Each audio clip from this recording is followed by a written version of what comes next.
stem, the water is lost through the lenticels. This is the opening, but only 1 to 2% of the water is lost by transpiration through this lenticels, and rest all by leaves through the stomata.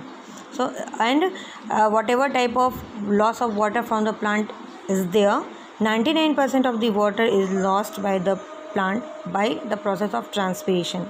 Okay, so this is all about the transpiration. Now let us know what are the factors, किन किन वजहों से हमारे transpiration की rate पे क्या असर पड़ता है. We will study one by one. First is temperature. More the temperature, more will be transpiration. Okay, if temperature is more, ज़्यादा गर्मी है, ज़्यादा हीट है, तो प्लांट्स होते हैं ज़्यादा से ज़्यादा वाटर को एवोपरेट करते हैं in the form of water vapours. You might have observed in summer season the plants get shrink or the plants get wilted, मतलब वो सूख जाते हैं, मुरझा जाते हैं, बिकॉज गर्मी के दिनों में ज़्यादा से ज़्यादा पानी लॉस होता है by the process of transpiration. Second है humidity. If in our atmosphere humidity is present, हमारे प्लांट्स के आसपास ह्यूमिडिटी ऑलरेडी, हमारे प्लांट्स के आसपास वाटर वेपर हैं, so they will not allow much more water to transpire by the plant. So more humidity, less transpiration. Okay. Third है wind speed. अगर हमारी विंड की स्पीड ज़्यादा है तो वो क्या करेंगे, जब हमारे प्लांट ट्रांसपिरेशन करेंगे तो जितने भी water droplets, water molecules, water vapours उनके आसपास प्रेजेंट हैं वो उनको उड़ा के लेके चले जाएंगे. Okay, these wind will blown away all the water vapors, so the plant will get empty space to evaporate more and more water. So more the wind speed, more will be transpiration. Next is light. Light enable or causes the stomata to open and increase the transpiration. So in daytime, because of the presence of sunlight, the stomata gets open, and if the stomata gets open, the transpiration will be more. But in night time, the stomata are closed, so less transpiration in the night takes place. Now let us know what are the importance of transpiration. First है, because of the transpiration wants to lose more and more water from their outer surface. So indirectly क्या होता है, जितना water बाहर से loss होता है उतना प्लांट की टेंडेंसी होती है, they absorb more and more water.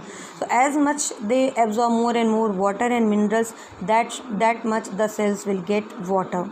So this enable all the cells of plants to get water and minerals by upward movement. Okay.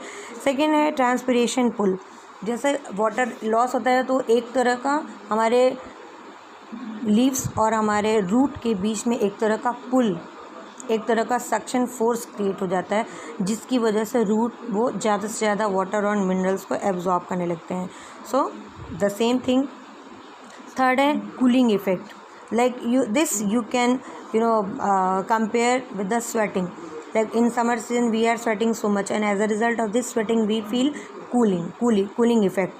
In the same manner in plants also, when they transpire more and more water, they feel much cooler and they will not get ruined or destroyed by the or dried by the extra sunlight. So here we are reaching at the end of the chapter. Now the last topic is importance of minerals. Actually there are 60 elements found in the plants, but only 17 are absolutely necessary. So on the basis of their requiredness, the nutrients or minerals are of two types, or they are classified into two types of macronutrients and micronutrients. Okay. So macronutrients, as the name indicate, macro, the nutrients which are required in large amount or large quantity. These are carbon, hydrogen, nitrogen, sulfur, phosphorus, oxygen, calcium, potassium, magnesium. These are called as macronutrients because they require in large amount in different functions of the body. Micronutrients, they require in very less amount or in very small quantity. These are examples are iron, manganese, copper, boron, zinc, molybdenum, chlorine, etc. So these are the two types of nutrients required for the plants. Now let us know what are the functions of these two types of nutrients, whatever whether it is macro or micro. First, permeability of the cell membrane. Okay, it is the permeability of the cell membrane that is the cell membrane is semi-permeable membrane because of the presence of few of the nutrients which allow only some selected substances to pass through it. Second component of protoplasm, nucleic acid, cell wall. So these are the two important components which are combined in different nutrients in different bonding to make different bigger molecules. Okay, nucleic acid, cell wall. Okay, next protein synthesis में इनका use होता है, photosynthesis, रेस्पिरेशंस, wherever either they are in isolated form or they are in combined form, they are used everywhere. Opening and closing of stomata also, growth and reproduction, and maintenance of osmotic concentration of cell sap so that the ascent of sap is taking place. So this is all about the chapter, and the role of some essential elements and their deficiency symptoms are already given in the table. You please learn the particular nutrient, their role in plants, and what happens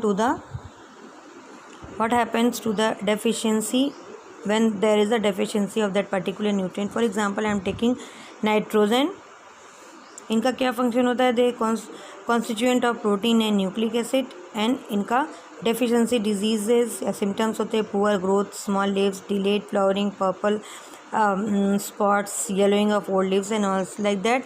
So many nutrients are there, important nutrients, their role in plants and their deficiency symptoms are there.